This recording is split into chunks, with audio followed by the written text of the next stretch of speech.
Баяндан таза басым бар, 21 жасым бар, қасқалдақтай қаным бар, боз торғайдай жаным бар.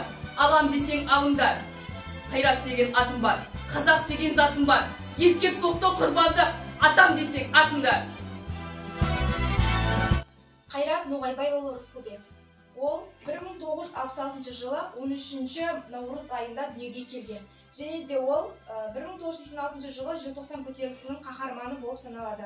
1973-1981 жылы Шу ауданы Төлеби ауылында орналасқан Сейду Шәкіров деген атындағы мектептің интернатында оқып 8 жылдық білім алған. Және де ол 1988 жылы 21 мамырда дүниеден өткен.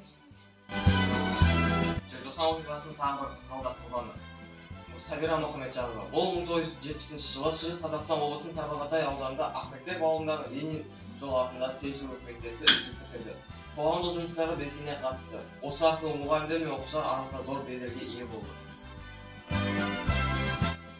Желтоқсанның оқиғасының тағы бір құрбаны Ербол Сыпатаев. 1986 жылы 18 желтоқсанда сағат 20-да ауруханаға бас сүйегімен иығынан жарақат алып, ауруханаға түсті. Ол есінен жимастан қайтыс болады. Бірақ та ол Талдықорған облысы Панфилов ауданында Ленин атындағы совхоздың 2-ші курсында бөлімшесінде туып өскен.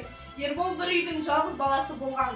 Оқуын жақсы бітіріп, қазақ әдебиетіне ерекше бейімделіп, жөнінде мақтау қағаздар алынған. Және де ол өзінің әскери бөлімшесінде жүргенде де институтта да өзін жақсы мақтау қағаздар алынған.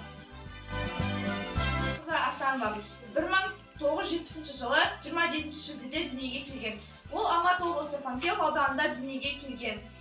Ол 1985 жылы Алматыдағы Чайковский музыкалық училищесіне оқуға түседі де 1986 жылы бір жыл өткеннен соң 17-18 желтоқсан аралығында болған көтеріліске белсене қатысады. Ағайын ызғары, қамтымызда талай қазақ қыздары. Ол қам үшін шыққан солдың алаңға азап кешті талай қазақ қыздары.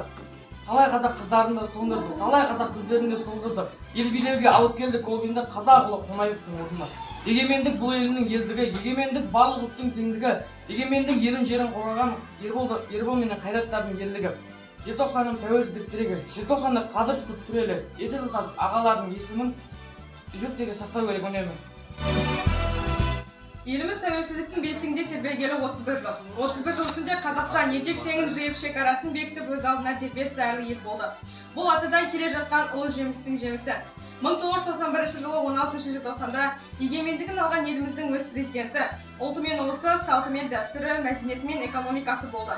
Желтоқсанның желі мен ызғарына қарсы тұрған жастардың жалынды рухы мен ерліктерінің арқасында шаңырағы биік керегесі кең мемлекет болып қалыптастық.